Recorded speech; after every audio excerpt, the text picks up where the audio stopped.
Épître de Jacques, chapitre 1er. Jacques, serviteur de Dieu et du Seigneur Jésus-Christ, aux 12 tribus qui sont dans la dispersion, salut. Mes frères, regardez comme un sujet de joie complète les diverses épreuves auxquelles vous pouvez être exposés, sachant que l'épreuve de votre foi produit la patience. Mais il faut que la patience accomplisse parfaitement son œuvre, afin que vous soyez parfaits et accomplis, sans faillir de rien. Si quelqu'un de vous manque de sagesse, qu'il la demande à Dieu, qui donne à tous, simplement et sans reproche, et elle lui sera donnée. Mais qu'il la demande avec foi, sans douter. Car celui qui doute est semblable au flot de la mer, agité par le vent et poussé de côté et d'autre. Qu'un tel homme ne s'imagine pas qu'il recevra quelque chose du Seigneur. C'est un homme irrésolu, inconstant dans toutes ses voies. Que le frère de condition humble se glorifie de son élévation. Que le riche, au contraire, se glorifie de son humiliation, car il passera comme la fleur de l'herbe.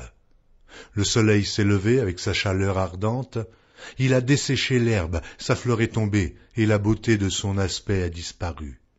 Ainsi, le riche se flétrira dans ses entreprises. Heureux l'homme qui supporte patiemment la tentation, car après avoir été éprouvé, il recevra la couronne de vie que le Seigneur a promise à ceux qui l'aiment. Que personne, lorsqu'il est tenté, ne dise « c'est Dieu qui me tente », car Dieu ne peut être tenté par le mal, et il ne tente lui-même personne. Mais chacun est tenté quand il est attiré et amorcé par sa propre convoitise. Puis la convoitise, lorsqu'elle a conçu, enfante le péché, et le péché étant consommé, produit la mort. Ne vous y trompez pas, mes frères bien-aimés. Toute grâce excellente et tout don parfait descendent d'en haut, du Père des Lumières, chez lequel il n'y a ni changement, ni ombre de variation. Il nous a engendrés selon sa volonté, par la parole de vérité, afin que nous soyons en quelque sorte les prémices de ses créatures. Sachez-le, mes frères bien-aimés, ainsi, que tout homme soit prompt à écouter, lent à parler, lent à se mettre en colère, car la colère de l'homme n'accomplit pas la justice de Dieu. C'est pourquoi, rejetant toute souillure et tout excès de malice, recevez avec douceur la parole qui a été plantée en vous et qui peut sauver vos âmes. Mettez en pratique la parole et ne vous bornez pas à l'écouter en vous trompant vous-même par de faux raisonnements. Car si quelqu'un écoute la parole et ne la met pas en pratique, il est semblable à un homme qui regarde dans un miroir son visage naturel et qui, après s'être regardé, s'en va et oublie aussitôt qui il était. Mais celui qui aura plongé les regards dans la loi parfaite, la loi de la liberté, et qui aura persévéré, n'étant pas un auditeur oublieux, mais se mettant à l'œuvre, celui-là sera heureux dans son activité. Si quelqu'un croit être religieux, sans tenir sa langue en bride, mais en trompant son cœur, la religion de cet homme est vaine. La religion pure et sans tache, devant Dieu notre Père, consiste à visiter les orphelins et les veuves dans leur affliction et à se préserver des souillures du monde. Épître de Jacques, chapitre 2. Mes frères, que votre foi en notre glorieux Seigneur Jésus-Christ soit exempte de toute acception de personne. Supposez en effet qu'il entre dans votre assemblée un homme avec un anneau d'or et un habit magnifique, et qu'il y entre aussi un pauvre misérablement vêtu. Si, tournant vos regards vers celui qui porte l'habit magnifique, vous lui dites « Toi, assieds-toi ici à cette place d'honneur. » Et si vous dites au pauvre « Toi, tiens-toi là debout, ou bien assieds-toi au-dessous de mon marchepied. » Ne faites-vous pas en vous-même une distinction? Et ne jugez-vous pas sous l'inspiration de pensées mauvaises? Écoutez, mes frères bien-aimés, Dieu n'a-t-il pas choisi les pauvres aux yeux du monde pour qu'ils soient riches en la foi et héritiers du royaume qu'il a promis à ceux qui l'aiment? Et vous, Vous avilissez le pauvre. Ne sont-ce pas les riches qui vous oppriment et qui vous traînent devant les tribunaux? Ne sont-ce pas eux qui outragent le beau nom que vous portez? Si vous accomplissez la loi royale selon l'Écriture, tu aimeras ton prochain comme toi-même, vous faites bien. Mais si vous faites exception de personne, vous commettez un péché, vous êtes condamnés par la loi comme des transgresseurs. Car quiconque observe toute la loi, mais pêche contre un seul commandement, devient coupable de tous. En effet, celui qui a dit « Tu ne commettras point d'adultère » a dit aussi « Tu ne tueras point ». Or, si tu ne commets point d'adultère, mais que tu commettes un meurtre, tu deviens transgresseur de la loi. Parlez et agissez comme devant être jugés par une loi de liberté. Car le jugement est sans miséricorde pour qui n'a pas fait miséricorde. La miséricorde triomphe du jugement. Mon frère, que sert-il à quelqu'un de dire qu'il a la foi s'il n'a pas les œuvres? La foi peut-elle le sauver? Si un frère ou une sœur sont nus et manquent de la nourriture de chaque jour, et que l'un d'entre vous leur dise « Allez en paix, chauffez-vous et vous rassasiez », et que vous ne leur donniez pas ce qui est nécessaire au corps, à quoi cela sert-il? Il en est ainsi de la foi, si elle n'a pas les œuvres. Elle est morte en elle-même. Mais quelqu'un dira, toi tu as la foi, et moi j'ai les œuvres. Montre-moi ta foi sans les œuvres, et moi, je te montrerai la foi par mes œuvres. Tu crois qu'il y a un seul Dieu, et tu fais bien. Les démons le croient aussi, et ils tremblent. Veux-tu savoir, ô homme vain, que la foi sans les œuvres est inutile? Abraham, notre père, ne fut-il pas justifié par les œuvres lorsqu'il offrit son fils Isaac sur l'autel? Tu vois que la foi agissait avec ses œuvres, et que par les œuvres, la foi fut rendue parfaite. Ainsi s'accomplit ce que dit l'Écriture. Abraham crut à Dieu, et cela lui fut imputé à justice, et il fut appelé ami de Dieu. Vous voyez que l'homme est justifié par les œuvres, et non par la foi seulement. Rahab, la prostituée, ne fut-elle pas également justifiée par les œuvres lorsqu'elle reçut les messagers et qu'elle les fit partir par un autre chemin? Comme le corps sans âme est mort, de même, la foi sans les œuvres est morte. Épître de Jacques, chapitre 3. Mes frères, qu'il n'y ait pas parmi vous un grand nombre de personnes qui se mettent à enseigner, car vous savez que nous serons jugés plus sévèrement. Nous bronchons tous de plusieurs manières. Si quelqu'un ne bronche point en parole, c'est un homme parfait, capable de tenir tout son corps en bride. Si nous mettons le mors dans la bouche des chevaux pour qu'ils nous obéissent, nous dirigeons aussi leur corps tout entier. Voici, même les navires, qui sont si grands et que poussent des vents impétueux, sont dirigés par un très petit gouvernail au gré du pilote. De même la langue est un petit membre, et elle se vante de grandes choses. Voici comme un petit feu peut embraser une grande forêt. La langue aussi est un feu, c'est le monde de l'iniquité. La langue est placée parmi nos membres, souillant tout le corps, et enflammant le cours de la vie, étant elle-même enflammée par la géhenne. Toutes les espèces de bêtes et d'oiseaux, de reptiles et d'animaux marins sont domptés, et ont été domptés par la nature humaine. Mais la langue, aucun homme ne peut la dompter. C'est un mal qu'on ne peut réprimer. Elle est pleine d'un venin mortel. Par elle nous bénissons le Seigneur notre Père, et par elle nous maudissons les hommes faits à l'image de Dieu.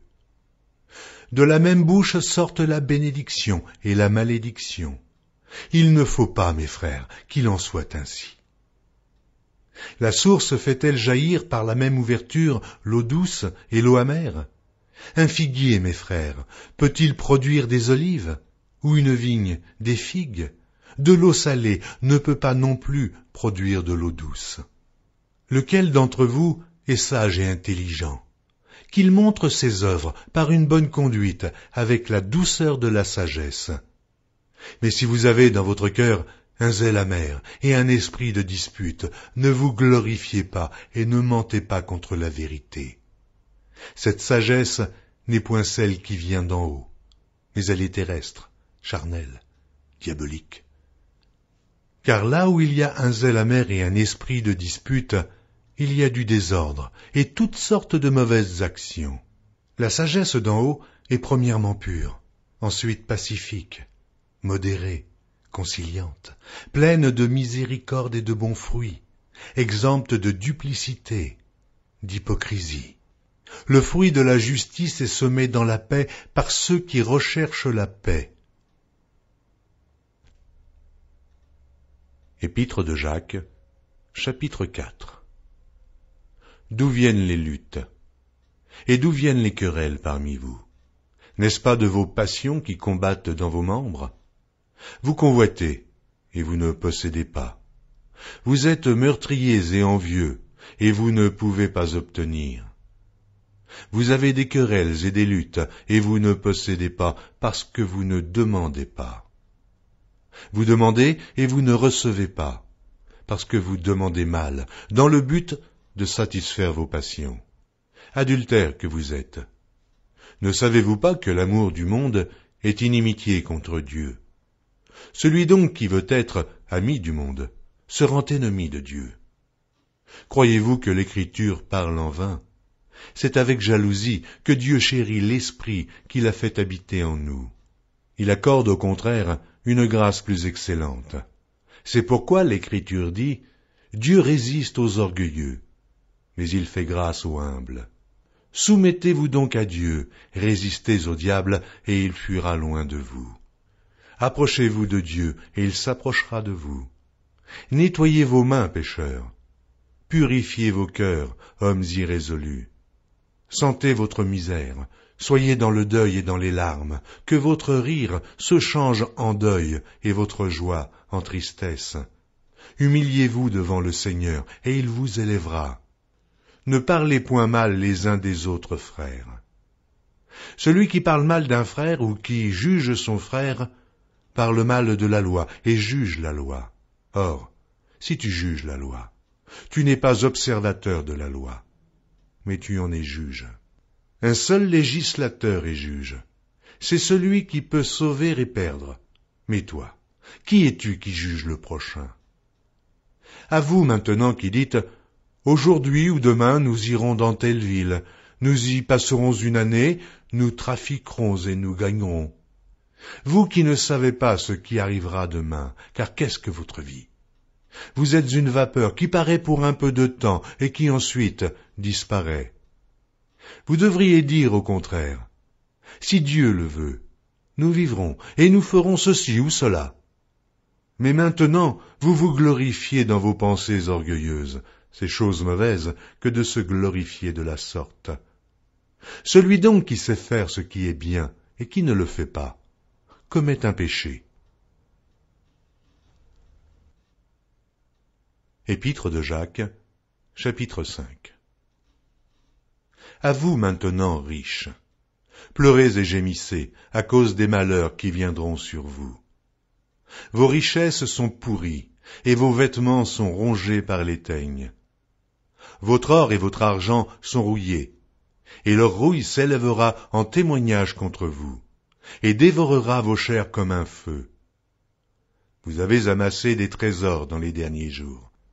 Voici le salaire des ouvriers qui ont moissonné vos champs, et dont vous les avez frustrés cris. Et les cris des moissonneurs sont parvenus jusqu'aux oreilles du Seigneur des armées. Vous avez vécu sur la terre dans les voluptés et dans les délices. Vous avez rassasié vos cœurs au jour du carnage. Vous avez condamné, vous avez tué le juste qui ne vous a pas résisté. Soyez donc patients, frères, jusqu'à l'avènement du Seigneur. Voici, le laboureur attend le précieux fruit de la terre, prenant patience à son égard, jusqu'à ce qu'il ait reçu les pluies de la première et de l'arrière-saison. Vous aussi, soyez patients, affermissez vos cœurs, car l'avènement du Seigneur est proche. Ne vous plaignez pas les uns des autres, frères, afin que vous ne soyez pas jugés. Voici, le juge est à la porte. Prenez, mes frères, pour modèle de souffrance et de patience, les prophètes qui ont parlé au nom du Seigneur. Voici, nous disons, bienheureux ceux qui ont souffert patiemment. Vous avez entendu parler de la patience de Job, et vous avez vu la fin que le Seigneur lui accorda, car le Seigneur est plein de miséricorde et de compassion.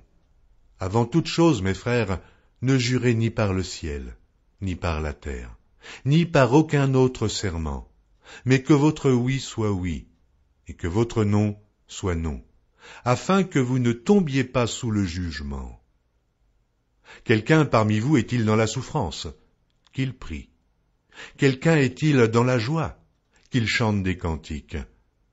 Quelqu'un parmi vous est-il malade? Qu'il appelle les anciens de l'Église, et que les anciens prient pour lui, en loignant d'huile au nom du Seigneur. La prière de la foi sauvera le malade, et le Seigneur le relèvera, et s'il a commis des péchés, il lui sera pardonné.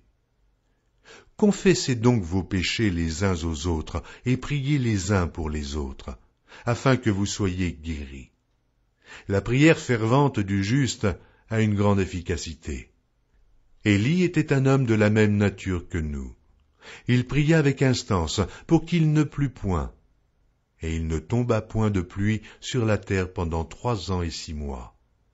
Puis il pria de nouveau, et le ciel donna la pluie, et la terre produisit son fruit. Mes frères, si quelqu'un parmi vous s'est égaré loin de la vérité, et qu'un autre l'y ramène, qu'il sache que celui qui ramènera un pécheur de la voie où il s'était égaré sauvera une âme de la mort et couvrira une multitude de péchés.